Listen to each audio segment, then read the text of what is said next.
Swastiastu. Om Swastiastu. Terima kasih Bapak atas waktu yang telah diberikan kepada saya hari ini. Jadi pada hari ini saya ingin memohon izin kepada Bapak untuk melakukan wawancara terkait untuk memenuhi tugas saya sebagai calon guru penggerak Angkatan 11 di Kabupaten Gianyar, yaitu tentang pengambilan keputusan berbasis nilai-nilai kebajikan sebagai pemimpin. Saya mohon kepada Bapak untuk bisa membersamai saya dalam melakukan sesi wawancara pada hari ini. Sebelumnya saya perkenalkan dulu, beliau adalah Bapak Kepala Sekolah kami, yaitu Bapak Ana Agung Dalem Sukawati yang bertugas di SD Negeri 3 Kedisan. Kemudian saya sendiri adalah Niwaya Novia Cynthia Dewi, saya adalah calon guru penggerak Angkatan 11 Kabupaten Gianyar. Baik, untuk mengefisienkan waktu, saya akan memulai sesi wawancara saya dengan Bapak Kepala Sekolah. Om Swastiastu. Om Swastiastu. Baik Bapak, terima kasih Bapak atas waktu yang telah diberikan kepada saya. Nah, hari ini saya akan mengajukan beberapa pertanyaan terkait dengan tugas demonstrasi kontekstual saya pada modul 3.1 tentang pengambilan keputusan berbasis nilai-nilai kebajikan sebagai pemimpin. Untuk mengefisienkan waktu, saya akan memulai wawancara saya pada hari ini. Baik Bapak, terima kasih Bapak atas waktunya. Jadi sebelum saya memulai wawancara hari ini, saya ingin menanyakan beberapa hal tentang bagaimana sih pengambilan keputusan yang berbasis nilai-nilai kebajikan sebagai pemimpin, seperti itu Bapak. Nah, untuk yang pertama saya ingin tanyakan yaitu selama ini bagaimana Bapak dapat mengidentifikasi kasus-kasus yang merupakan dilema etika atau bujukan moral Bapak? Terima kasih dulu atas pertanyaannya. Selama ini kasus-kasus dilema etika yang ada di sekolah SD Negeri 3 Kedisan ini sebetulnya kita terus dulu, kemudian kita lihat permasalahannya, kemudian kita pilih-pilih dulu apa selama ini kan gitu. Selama ini setelah kita itu memang ada yang namanya kasus dilema etika itu, terlebih dahulu cara penyelesaiannya kita lihat permasalahannya dulu. Setelah kita tahu permasalahannya, kemudian kita bersama-sama berkolaborasi antara kepala sekolah dan semua staf guru yang ada di sekolah ini untuk menyelesaikan permasalahan itu. Kira-kira begitu. Bagus sekali ya Pak ya. Jadi kalau kita mendapat permasalahan tentang dilema etika itu, yang pertama kita lakukan adalah mengidentifikasi ya Pak ya permasalahan itu. Apakah permasalahan itu bisa kita selesaikan secara bersama di sekolah, atau kita harus membutuhkan bantuan dari komite sekolah, kemudian pengawas sekolah, seperti itu ya Bapak ya. Betul sekali. Ya, jadi Pak, untuk pertanyaan selanjutnya Bapak ya, selama ini bagaimana Pak Bapak menjalankan pengambilan keputusan di sekolah Bapak, terutama untuk kasus-kasus di mana ada dua kepentingan yang sama dan benar-benar mengandung nilai kebajikan Bapak? Selama ini pengambilan keputusan yang di sekolah kita itu pertama-tama kita lihat dulu, kemudian kita bersama-sama guru, komite, kepala sekolah itu untuk melihat permasalahannya itu. Kalau kita sudah tahu permasalahannya, setelah itu baru kita mencari solusinya sehingga permasalahan yang ada itu dapat kita selesaikan dengan baik. Kira-kira begitu. Bagus sekali Bapak ya. Jadi sama ya Pak ya, apapun permasalahannya, yang pertama kita lakukan itu adalah mengidentifikasi terlebih dahulu permasalahannya. Baru setelah diidentifikasi, nanti kita mencari solusinya bersama-sama, gitu Pak ya. Begitu. Oke. Nah Pak, untuk pertanyaan selanjutnya Pak, bagaimana Pak langkah-langkah atau prosedur seperti apa yang biasa Bapak lakukan selama ini untuk mengatasi dilema etika tersebut? Ini menurut pendapat saya, untuk mengatasi dilema tersebut, pertama kita harus tahu dulu apa penyebab dari siswa itu sendiri. Setelah kita tahu penyebabnya, kemudian kita selaku kepala sekolah bersama guru dan semua teman-teman yang ada di sekolah ini, kita bersama-sama memanggil orang tua siswa itu, kita tanyakan permasalahannya Kalau kita sudah tahu permasalahannya, kita akan mudah menyelesaikannya dan secara langsung kita dapat menghubungi siswa yang bersangkutan. Apa penyebab yang membuat siswa seperti itu?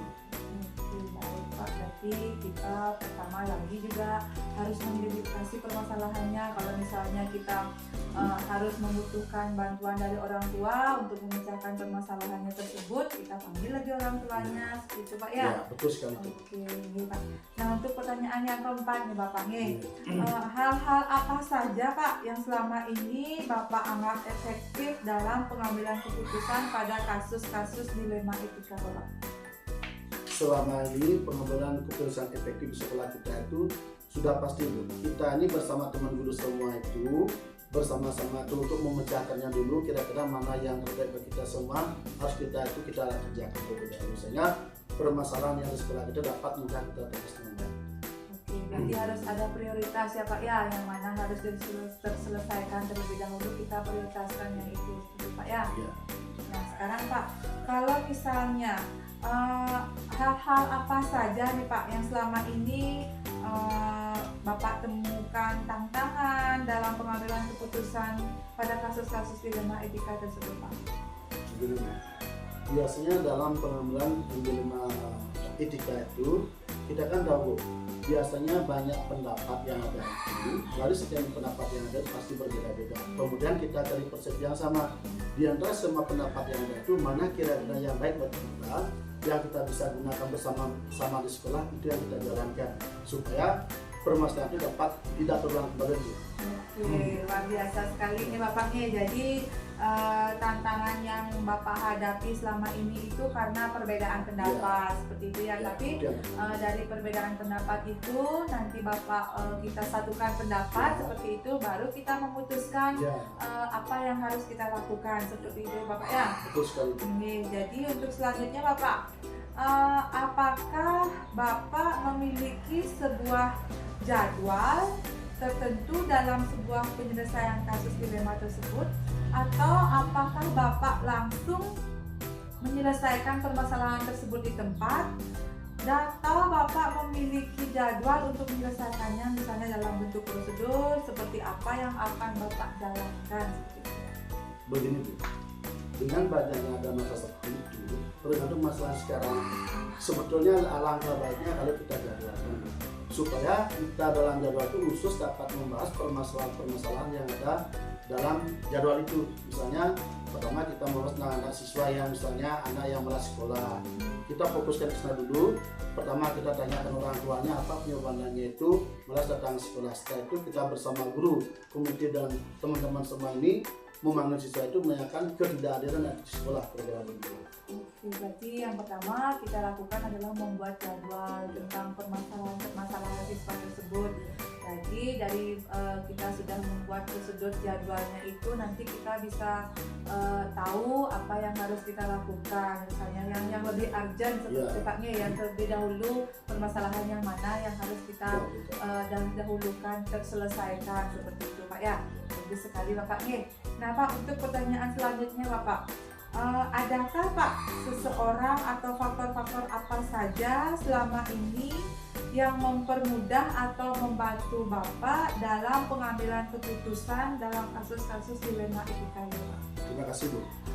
Yang mempermudah sekolah kita itu untuk menyelesaikan kasus dilema sekolah itu banyak sekali Bu.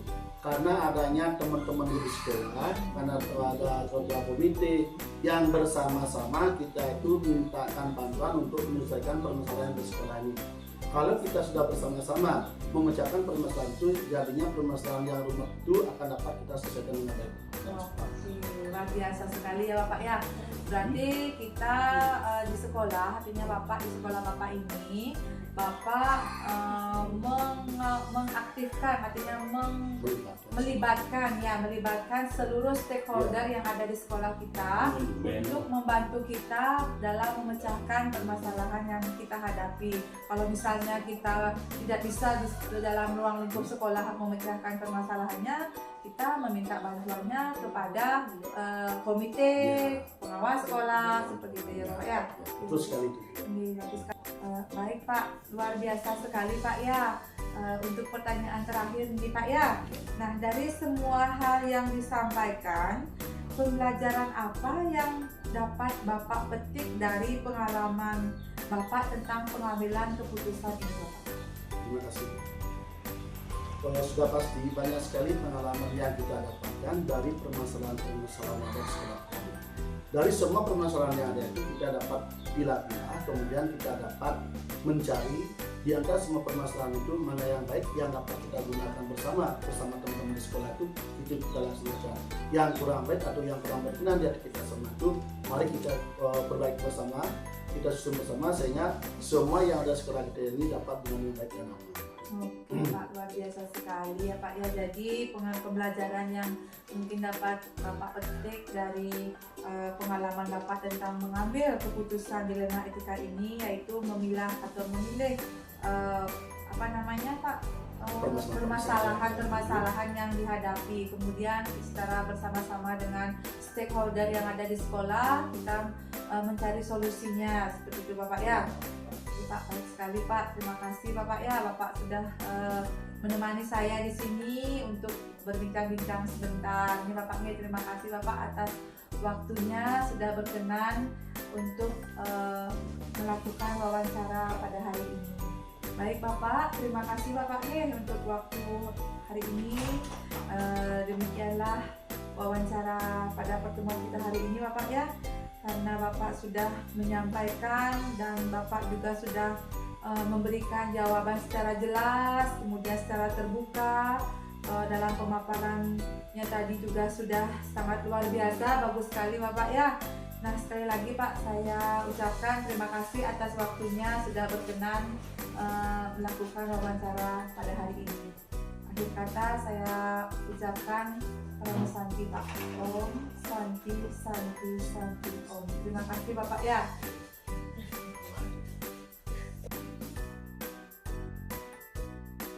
Om Swastiastu Ibu.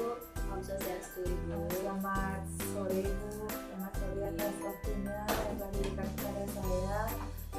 Hari ini saya mohon izin ya Bu ya untuk wawancara Ibu terkait dengan tugas yang saya lakukan di CGP Angkatan 11. Perkenalkan, nama saya Niwana Novia Sintia Dewi.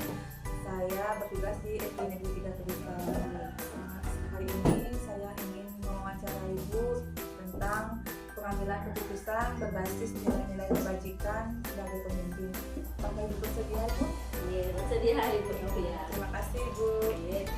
Jadi Bu langsung saja ya Bu ya. Saya akan mewawancara Ibu. Untuk yang pertama itu bagaimana nih Bu selama ini Ibu dapat mengidentifikasi kasus-kasus yang merupakan dilema atau bujukan moral? Jadi untuk kasus-kasus yang sering bahkan selalu ada di sekolah itu, saya sebagai kepala sekolah itu melihat dulu apakah dia termasuk bujukan moral atau dilema etika. Jadi kalau bujukan moral itu yang saya pahami adalah itu benar versus salah.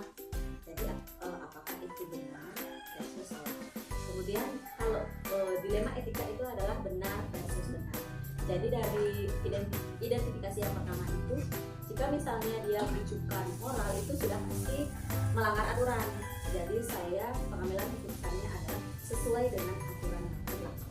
Namun jika dia merupakan dilema etika, di mana itu benar versus benar, saya menjalankan 9 langkah pengambilan keputusan. Baik Ibu, jadi dalam Ibu menghadapi kasus itu Ibu melakukan klarifikasi, identifikasi ya Bu ya. Sekali Bu. Jadi untuk pertanyaan selanjutnya Bu ya, selama ini bagaimana nih Bu Ibu menjalankan pengambilan keputusan di sekolah Ibu, terutama untuk kasus-kasus di mana ada dua kepentingan yang sama-sama benar atau sama-sama mengandung nilai kebajikan Bu? Jadi untuk kasus-kasus yang biasanya merupakan dilema etika itu kita lakukan identifikasi dulu. Ini siapa yang berkepentingan dalam kasus ini? Kalau misalnya kita mengambil keputusan, siapa yang berkepentingan? Siapa aktornya? Siapa yang terlibat? Seperti itu kita identifikasi dulu. Ini ranah masalahnya apakah ranah sekolah, ranah kelas, atau ranah yang lebih luas. Selesai itu baru kita mulai menjalankan 9 langkah keputusan tadi. 9 langkah pengambilan keputusan dengan tentu saja karena kita berada di satuan pendidikan, kita melibatkan guru-guru dalam pengambilan keputusan agar kita mengambil keputusan yang terbaik dan sepihak menurut diri pribadi sebagai kepala sekolah, namun itu merupakan keputusan satu satuan pendidikan. Itu Ibu Lydia. Bagus sekali ya Bu ya. Jadi Ibu untuk pengambilan keputusan ini yang Ibu lakukan yaitu mengidentifikasi permasalahan. Kemudian Ibu akan melaksanakan 9 langkah pengambilan keputusan dengan melibatkan rekan-rekan guru yang ada di sekolah seperti itu ya. Bagus sekali Bu ya. Nah, selanjutnya Ibu, bagaimana Bu langkah-langkah atau prosedur seperti apa yang biasa Ibu lakukan selama ini Bu? Kalau prosedurnya lebih kepada identifikasi seperti tadi, lihat dulu masalahnya. Apakah ini akan merugikan guru, merugikan murid, atau merugikan sekolah secara keseluruhan. Kemudian kita lihat juga apakah ini yang dipentingkan adalah individu versus masyarakat, apakah ini merupakan kebaikan versus kejujuran, dan langkah-langkah yang lain sampai kita menemukan bahwa kita mengambil keputusan terbaik. Jadi juga ya Bu ya, kita harus melakukan identifikasi juga Ya, apakah itu menguntungkan sekolah kita, bagaimana nanti pengembangan depannya dengan masyarakat. Betul. Jangan sampai keputusan yang kita ambil merugikan banyak orang seperti itu. Bagus sekali Bu ya. Jadi untuk selanjutnya Bu, apa saja nih yang selama ini Ibu anggap efektif dalam pengambilan keputusan pada kasus-kasus dilema etika tersebut? Kalau kasus-kasus dilema etika tentu saja kita berpegang teguh terhadap apa yang sudah kita yakini di sekolah. Karena dilema etika itu kan benar versus benar. Jadi masalah itu sebenarnya benar. Misalnya murid dia orang termasuk keluarga kurang mampu, dia nggak pakai sepatu. Di satu sisi dia bisa bersepatu, di sisi lain aturan harus ditegakkan. Jadi kan dilema kan, jadi guru. Jadi kita tetap berdiskusi, tetap melihat apakah anak ini atau keluarganya ada usaha. Pertama kita lihat usaha. Oh, anak ini usaha, dia ke sekolah, dia rajin, dia disiplin. Hanya saja mungkin orang tuanya tidak memiliki kemampuan untuk yang memakai sepatu seperti tata tertib, harus pakai sepatu. Jadi apa yang bisa kita lakukan? Keputusan apa yang bisa kita ambil sebagai guru, sebagai kepala sekolah, sehingga satu sisi kita tetap menjalankan aturan, di sisi lain anak itu bisa bersepatu. Seperti itu. Jadi kita harus karena pengambilan keputusan ketika itu berpegangan pada benar dan benar. Iya, Bu, ya. yang manapun kita ambil itu benar, hanya saja apakah ada yang dirugikan. Jadi sekali memang harus kita mencari pengetahuan juga ya, melihat melihat juga apakah memang benar begitu tidak mampu seperti itu ya Bu ya. Itu juga memang kita harus berperan untuk hal itu ya. Nah, jadi Bu, sekarang saya ingin bertanya lagi Bu tentang apakah Ibu memiliki sebuah tata kala atau jadwal tertentu dalam sebuah penyelesaian kasus dilema etika? Kemudian apakah Ibu langsung menyelesaikan di tempat atau Ibu memiliki jadwal untuk menyelesaikannya dalam bentuk prosedur atau apa yang akan Ibu jalankan seperti itu? Kalau dalam pengambilan keputusan, pada setiap masalah itu ada kita melihat urgensi, darurat nggak ini masalahnya. Kemudian juga melihat skupnya ranahnya, apakah ini skup kelas yang bisa diatasi oleh wali kelas atau guru, skup sekolah yang bisa diatasi oleh guru bersama kepala sekolah, atau skup yang lebih luas, di mana kalau salah mengambil keputusan itu banyak pihak yang dirugikan, misalnya murid, guru, orang tua, masyarakat seperti itu. Jadi kita lihat dulu masalahnya ini apakah bisa diselesaikan oleh wali kelas. Jika bisa, berarti itu langsung diselesaikan oleh wali kelas. Kemudian permasalahan yang tidak bisa diselesaikan oleh wali kelas, jadi minta bantuan kepala sekolah untuk menyelesaikan. Berarti itu ada diskusi dulu apa yang bisa dilakukan, kemudian apa yang terbaik.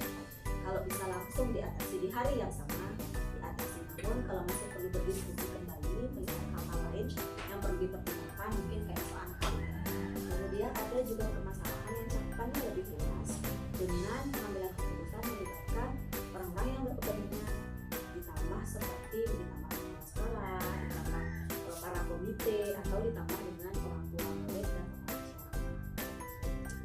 Luar biasa Ya maaf tidak lupa apa-apa, Bu. saya. Luar biasa sekali ya Ibu ya, karena dalam Ibu akan memecahkan permasalahannya itu, Ibu akan melihat dulu ruang lingkupnya, apakah Iya, ruang betul. lingkupnya itu bisa diselesaikan pada saat itu atau perlu didiskusikan lebih lanjut dengan rekan-rekan yang ada di sekolah, kemudian komite, orang tua atau pengawas sekolah seperti itu ya Bu ya. Bagus sekali Bu, luar biasa sekali ininya Ibu, programnya Ibu. Nah jadi Bu, untuk pertanyaan selanjutnya, adakah seseorang atau faktor-faktor apa yang selama ini mempermudah atau membantu Ibu dalam pengambilan keputusan dalam kasus-kasus dilema etika ini Bu? Seperti pemahaman saya sebelumnya, karena saya mengikuti pendidikan guru penggerak juga. Jadi di pendidikan guru penggerak kita belajarkan mengenai pengambilan keputusan yang bertanggung jawab. Jadi pemahaman saya ketika mengikuti pendidikan itu saya pakai sekarang selama memimpin satuan pendidikan, itu yang pertama. Kemudian yang kedua adalah adanya rekan-rekan guru di sekolah, terutama guru senior yang biasanya jauh lebih bijak, lebih sabar, terus memandang masalah dari sudut pandang yang berbeda. Itu juga menjadi pertimbangan kita dalam pengambilan keputusan, selain juga pendapat dari rekan-rekan guru. Kemudian juga ada para komite dan para orang tua murid yang mengambil andil dalam pengambilan keputusan terhadap di sekolah. Begitu Ibu. Jadi dalam pengambilan keputusan itu Ibu apa namanya beracuan karena Ibu sudah lulus menjadi guru penggerak seperti itu ya. Kemudian Ibu juga ingin mendapat pertimbangan-pertimbangan dari guru-guru senior karena mungkin pengalamannya sudah mahir lah begitu ya Bu ya. Kemudian Ibu juga nanti akan berkolaborasi dengan orang tua, komite dan pengawas sekolah seperti itu ya. Betul Sekali Ibu ya. Nah sekarang Bu, pertanyaan terakhir ini Bu ya. Dari semua hal yang telah disampaikan, pembelajaran apa yang Ibu dapat petik dari pengalaman ini? Kemudian bagaimana Ibu mengambil keputusan dilema ini? Karena sebagian besar masalah yang kita alami di sekolah adalah dilema itu. Karena kita di sekolah tentu saja memiliki aturan-aturan dari aturan sekolah, aturan dari dinas, aturan dari pemerintah begitu. Jadi kebanyakan masalah kita adalah masalah dilema etika kalau di sekolah gitu. Jadi hal yang bisa saya sharing gitu sama Ibu Guru Novia adalah bagaimana sikap kita dalam menghadapi masalah. Jadi tipsnya itu adalah kita tenang dulu. Itu ada masalah, kita jangan kaget dulu. Kita tenangkan dulu, dengarkan dengan baik, klarifikasi masalahnya. Siapa tahu itu bukan masalah kan. Jadi kita klarifikasi dulu jika memang masalah itu ada di dilema kita. Tahan emosi, redam dulu emosinya, jangan buru-buru. Biar kita bisa mengambil sembilan langkah pengambilan keputusan itu berembuk dengan tetap berembuk seberapapun mungkin kita merasa bisa mengambil keputusan, kita tetap menghargai rekan guru sebagai teman di sekolah, karena sekolah juga milik rekan guru, tidak hanya milik kepala sekolah. Jadi tetap berdiskusi dan meminta guru untuk menyetujui, mendukung keputusan yang kita ambil. Jadi tanpa teman-teman guru di sekolah kita bakal siapa-siapa. Begitu Ibu Novia. Bagus sekali Bu ya, keren sekali Bu. Jadi dalam pengambilan keputusannya itu ya Bu ya, kita harus tenang begitu Bu ya, agar tidak tercampur-campur pemikirannya Bu ya. Nanti kalau kita terbawa suasana, kita kan jadinya emosi, tidak bisa Salah, kita bisa menyelesaikan permasalahan, jadinya mungkin nanti bisa jadi nambah masalah begitu betul, Bu ya. betul. Jadi kita harus juga tenang, kemudian kita klarifikasi permasalahannya seperti apa, kan begitu Bu ya. Iya, betul. Kemudian kita berusaha juga sosialisasikan nanti dengan rekan-rekan guru yang ada di sekolah. Kalau misalnya berat permasalahannya yang kita hadapi, mungkin Ibu Catatan aktor yang ya, lain. misalnya dengan pengawas Iya. sekolah, komite, Betul. agar kita juga berkolaborasi untuk memecahkan permasalahan. Seperti itu Bu Betul, ya. betul sekali Ibu Guru Novia. Hebat sekali Bu ya. Jadi tidak terasa Bu ya, kita sudah lama nih berbincang-bincang Bu Iya. di Tidak lupa juga saya ucapkan terima kasih Ibu atas waktunya. Ibu sudah Semoga mau membantu. Iya, sangat membantu Ibu karena ini merupakan tugas dari kegiatan saya mengikuti calon guru penggerak angkatan 11 di Kabupaten Gianyar ya. Dan akhir kata saya aturkan permintaan Ibu ya. Om Santi. Terima kasih Ibu atas waktunya Ibu. Sama-sama.